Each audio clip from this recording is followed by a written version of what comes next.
So Spider-Man is about to go through some pretty big changes, and all of this stems back to his harboring defeat at the hands of Hellgate, which not only was humiliating, but it was publicized, forcing Spider-Man to either evolve or die. And as we will soon see, things are going to get a little bit confusing and mysterious, even venturing off into the cosmic side of Marvel. But for now, this little part is interesting because we kind of get two sides. First, we get the Peter Parker side and then the Spider-Man side, in which you would think, okay, well, Peter Parker is Spider-Man, so wouldn't it be one and the same?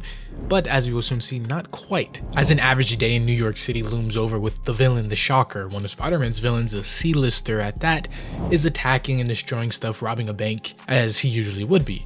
Though a couple of things have now changed. One, he has upgraded his abilities, so he is a bit stronger than he usually would be, and he has a little bit of a gang, a posse. You have Shocker here, and then the Aftershocks is what he's calling them. And in any other time like this, usually Spider-Man would swing down to stop the villain, especially one of his villains. Instead here, we get Peter Parker. And no, not Parker in some sort of battle mode or with a weapon, just normal everyday Peter Parker just walking to work, as he goes on to say that his body is now alien to him now. Sure, he still registers cold and exposure, but he feels nothing except pain. He can definitely still feel pain, as we see him with a cast on his leg and even using a crutch just to walk along safely. Of course, this is just the first clue in showing you that something is truly wrong, because Peter doesn't try to call the authorities, call any of the other heroes, even if he himself can't take on Shocker now in the state he is in. Instead, he just turns the other way, completely disregarding the whole great responsibility that comes with his great power, that the model he has lived by for many years at this point. The local authorities, J. Jonah,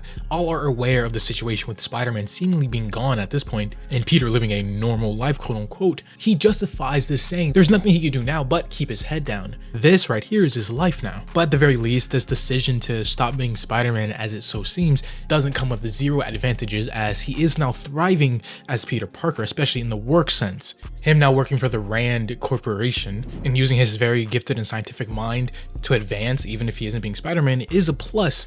But it isn't when he shuts out everybody else in his life, including Norman Osborn, who he was working with, being Spider-Man and him being the Golden Goblin and whatever. He has essentially cut himself off and distanced himself from anything relating to that. Even Norman Osborn makes this out, as he goes on to say, "Have you even spoken to your aunt recently, Aunt May?" In which just bringing up this fact ticks Spider-Man off, as he goes on to tell Norman to don't bother him at work again. And at the beginning, the reason why I call this sort of a mystery is because this is kind of acting out of character for Peter. Now yes, he has taken many very bad defeats before, but he has bounced back one way or another. And no, unlike the Scions of Sidorak storyline before, when he seen the deaths and was almost convinced that nothing matters, all of this is from his own doing, or seemingly so. It wasn't from any outside intervention. Though regardless for the specific reason, Parker is still set in being this new way that he is. As he goes on to say, he tries to keep his head down and draw no attention, try not to think about what was. Him just coming home after the long day at work, only to find a pretty unexpected surprise in the form of Mary Jane herself. Now, Mary Jane and Peter are very distant at the moment, if you will. Peter, of course, recently dealing with the extra-dimensional alien, whatever have you, coming to New York to beat him up or possibly kill him, and then before that, Hobgoblin and everything like that. Whereas MJ dealing with her own alien problem and everything that relates to that. Regardless, though, right here, she has come because Aunt May has sent her to check up on him. But she goes on to explain how it isn't just because May asked her to come check on him and make sure he was even alive, but something else as well. She wanted to talk about them, how Peter has always been a person she can trust, a friend, if you will. And right now, with everything going on, she needs a friend, or more accurately, as she goes on to say, we need you, Peter, as it's revealed that yes, she is bonded to the Venom symbiote, which comes with a cool new gold redesign and a whole other sort of events that led up to that and what's going on over there. But that's an entirely other can of worms that's not necessary for this story right now. What is relevant is Peter, even after seeing MJ needing his help and her being bonded to the Venom symbiote, he's still very much indifferent about everything, going on to tell them that you two deserve each other, shutting the door and going on about his business. On the flip side though, while Peter is down and not interested in being the Spider-Man at the moment, Evil and the villains never take a day off, as we could over and see Tombstone, still the top mob boss and gang leader within New York, now employing and funding Shocker, giving him the upgrades that we've seen previously, and his whole little gang of his own that he has acquired.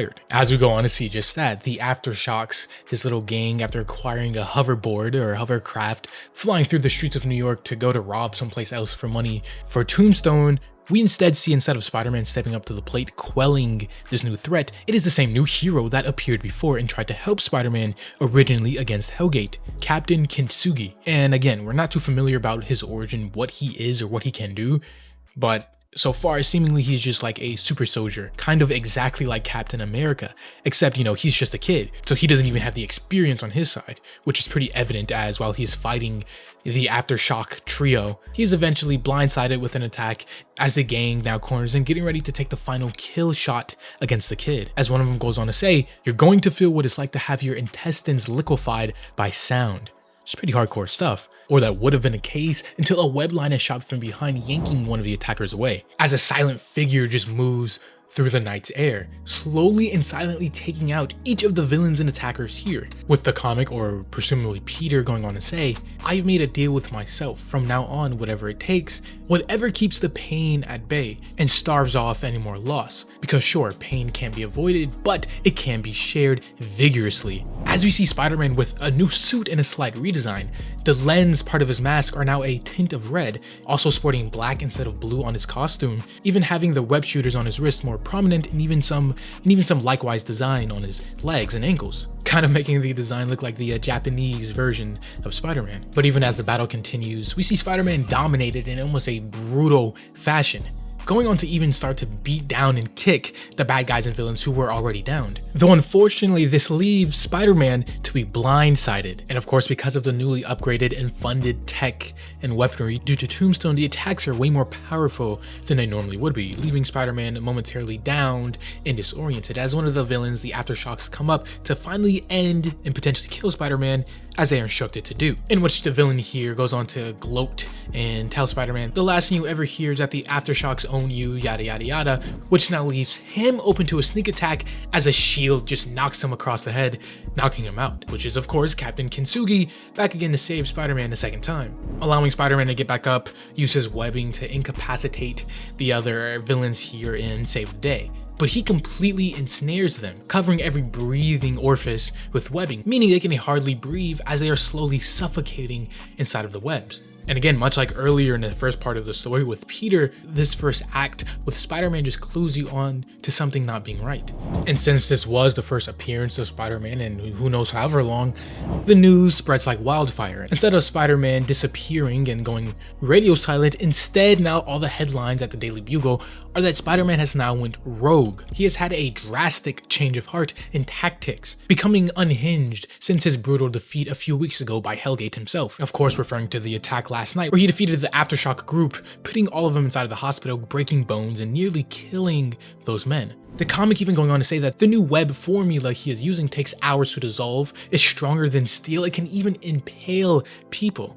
Which is just pretty crazy when you think about it. Like, imagine Spider-Man shooting a web at you and you just thinking, okay, well, it's gonna yank me away or stick to me, and instead it just goes through you, impaling you. So yeah, something is definitely up with Spider-Man, and even Parker himself, as we see him walking on his way to what I assume to be work or wherever else he is going, stopped by Tombstone himself.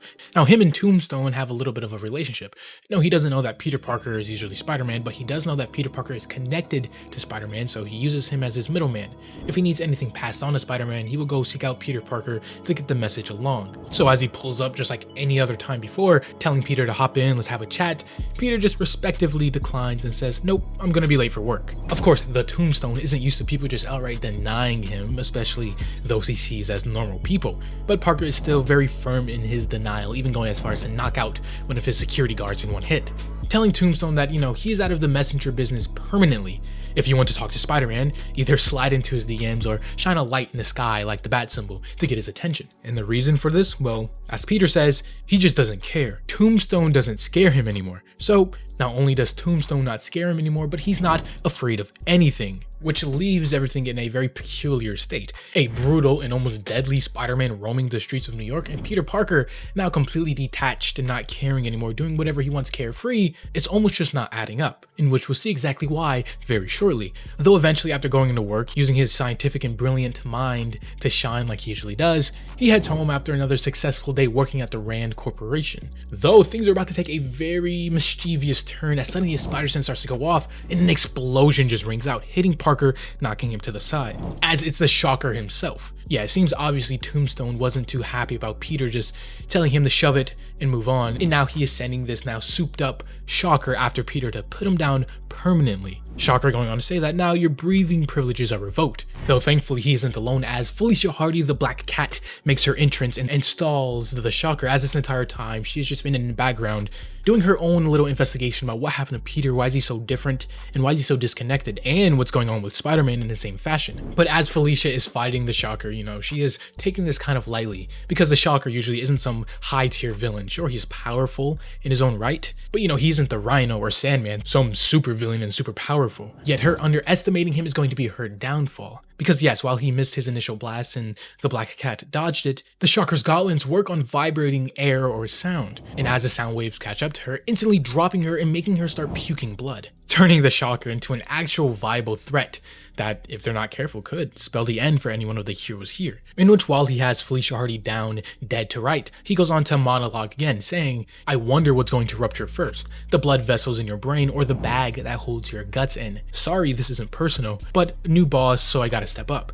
As he goes on to maybe take the final kill shot once more, but just in the same fashion as earlier and repeat, a web line shoots out from behind, yanking him away as Spider-Man now enters the battlefield. Yeah, this time there is no quipping, there is no funny one-liners. He just says one word, stop, yanking him away and slamming him into the concrete so hard and so brutal that his very bones crush, as he even says he felt something break. But before he can land on top of the Shocker and just start beating on him and wailing on him even more, the Black Cat steps in and intervenes, telling Spider-Man, stop, you got him. But now it seems Spider-Man has had a change of heart, making the famous argument of, yes, we stopped him now for the umpteenth time, but when does it end? What stops him from taking the permanent solution and ending this villain once and for all for him not to come back and cause more havoc?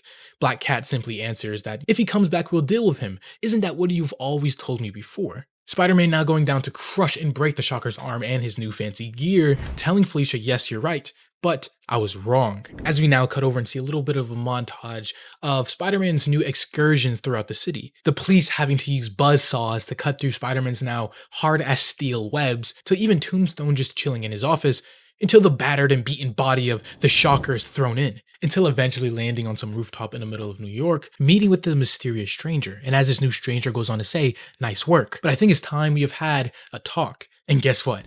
This person is none other than Peter Parker himself. Peter going on to look face to face at the Spider-Man, or fake Spider-Man, as he goes on to say and observe that you're not Spider-Man. And this new now mysterious person masquerading as Spider-Man simply says, I'm aware, just as I'm aware that you're not, which just throws this whole story into a loop and just adds a new mystery and layer, as if both of these individuals who have been masquerading as Peter Parker and Spider-Man, if they're truly not who they seem, first of all, who even are they? And secondly, where is the real Spider-Man and Peter Parker? So yeah, just a little crazy to think about what is actually happening and where could this go. But that is something we're going to see next time as this issue and video comes to a close. If you have enjoyed watching, leave a like or subscribe if you're new and want to see more content just like this.